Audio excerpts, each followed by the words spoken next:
What if the money you lack simply doesn't exist? And what if the wealth you desperately seek is already fully present, a substance within your own consciousness, waiting for you to give it form? You have been taught to chase, to struggle, to trade your life for survival. That is the great sleep.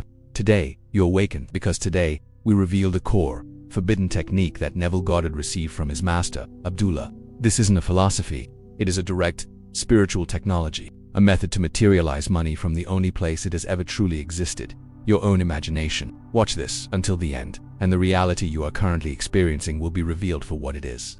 Just one selection out of an infinite ocean, and you will be given the power to make a new choice. Picture it, New York City, 1931. Air isn't filled with dreams, it's thick with the dust of broken ones. The Great Depression, a city of shadows, where men who once built skyscrapers now beg for dimes. And in this world, there is a young dancer. His name is Neville. He is not the master you've heard of, not yet. He is broke, desperate. His dreams of the stage have crumbled into the harsh reality of an empty wallet and a colder winter approaching. He is a man trapped in a state of lack, a walking, breathing embodiment of the world's despair.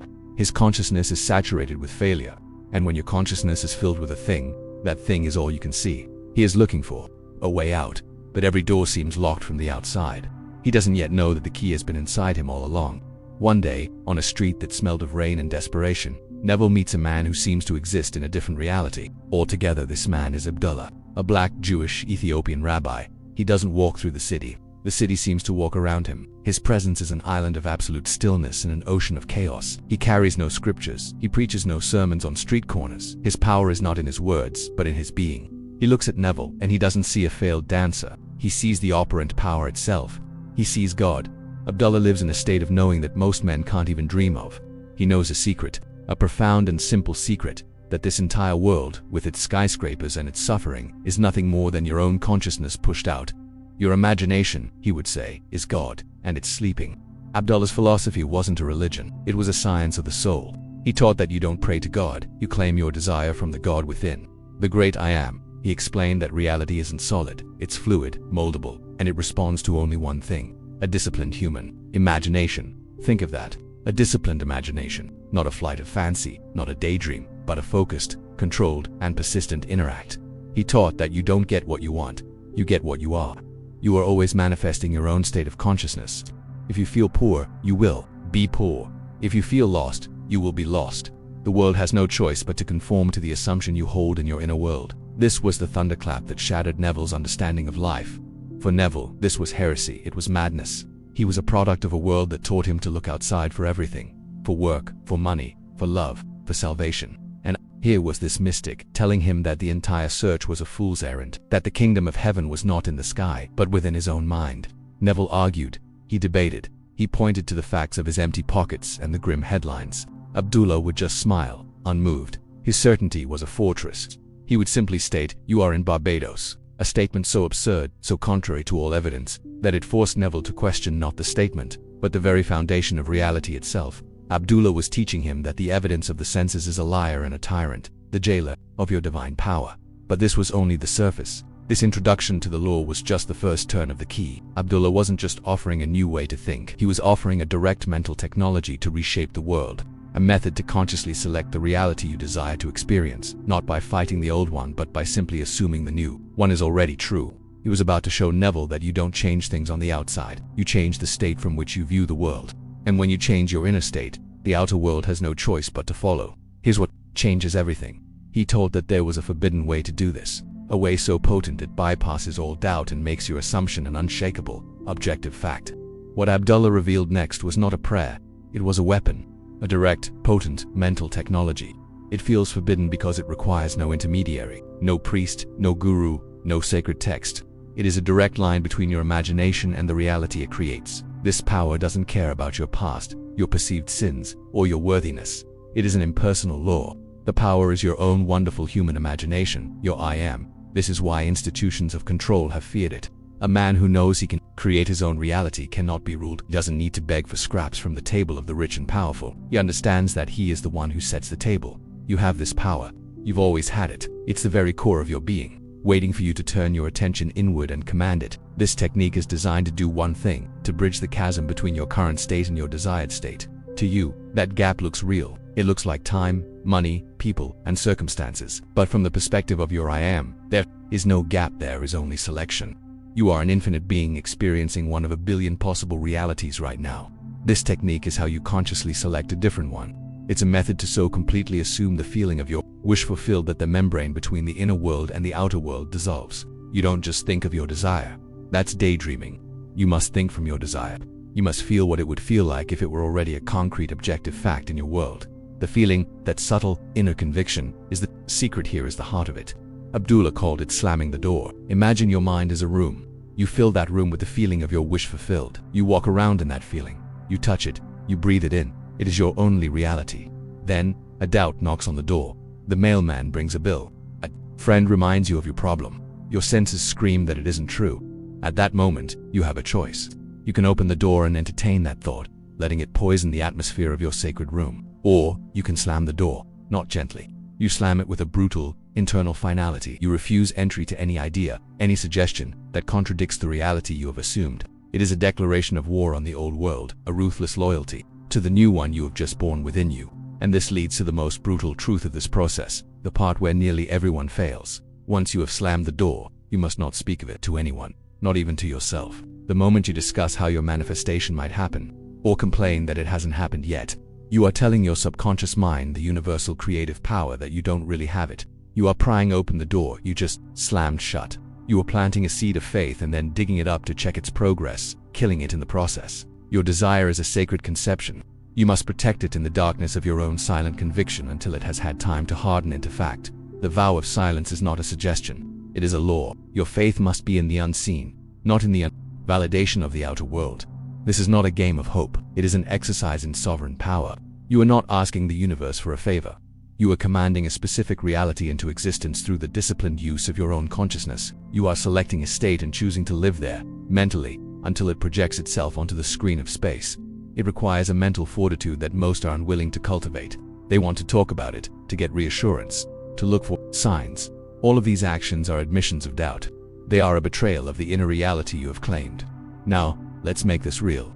Let's see how Neville, a man with nothing, used this brutal, silent power to manifest a journey that was, by all logical standards, utterly impossible. So there was Neville, consumed by a single desire, to be in Barbados for Christmas. It wasn't a whim, it was a deep soulful yearning for home, but his reality screamed impossible. The five senses, the great deceivers, presented him with an ironclad case. No money, no job, no way. He took this problem to Abdullah expecting sympathy or perhaps practical advice. Instead, he was met with a thunderous declaration. Abdullah looked him dead in the eye and stated, "You are in Barbados. Not, you will go. Not, let's hope you can go." He spoke a present tense fact. To Neville, this was delusion, he argued. Presenting his empty pockets as evidence, Abdullah wouldn't hear it. He insisted that the moment you say "I want to be," you are denying that you "I am." You are creating separation. And in that separation, desire dies. Abdullah's command was simple and brutal. You will not talk to me about Barbados again until you speak of it from there. He forbade Neville from mentioning the trip, the lack of money, or any of the so-called reasons it couldn't happen. Every time Neville slipped and complained, Abdullah would turn his back, slam the door, and refuse the conversation. He was teaching Neville the most vital lesson. You must starve your problems with indifference. Stop giving them your attention, your energy, your lifeblood. Live mentally, emotionally, and spiritually in the state of the solution. To speak of the problem is to worship at the altar of the old reality. Abdullah was forcing him to withdraw his creative power from the world of lack and invest it entirely in the world of the wish fulfilled. The only reality is your consciousness, and you can only be conscious of one state at a time. Finally, Neville surrendered. He stopped fighting his teacher and started using the law every night. As he lay down to sleep in his cold New York apartment, he would assume he was in his bed in his family's home in Barbados. He didn't just see it, he felt it. He could feel the humid air on his skin, hear the sound of the ocean through the window, feel the familiar texture of the sheets. He walked the streets of his memory, speaking with his brothers and sisters, until the feeling of being there was more real than the bed he was physically lying in. He was entering the state, and during the day, whenever the serpent of doubt would whisper, "But how?" he would slam the door of his mind in return, in feeling, to Barbados. He was practicing unwavering loyalty to his unseen assumption. He was living in the end. Weeks passed, the calendar pages turned. From the outside, nothing had changed. Christmas was approaching fast. This is the test. The moment when faith is either a living power or an empty word. Then, the bridge of incidents began to appear. as it always must. A letter arrived from his brother Cecil, a letter he hadn't expected. Inside was not just a Christmas greeting but $50 and a steamship ticket to Barbados. The how was never Neville's business. He didn't have to manipulate anyone or pull any strings.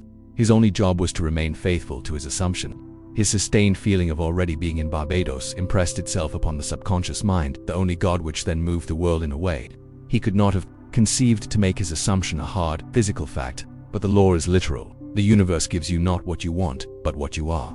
Neville arrived at the shipping office, ticket in hand, only to be told that the ship was completely booked. He held a third-class ticket, but there were no berths left. For a moment it seemed like a partial victory, a cruel joke. But Neville had lived in the feeling of being on that ship. He had assumed it as done. The agent left and returned a few moments later.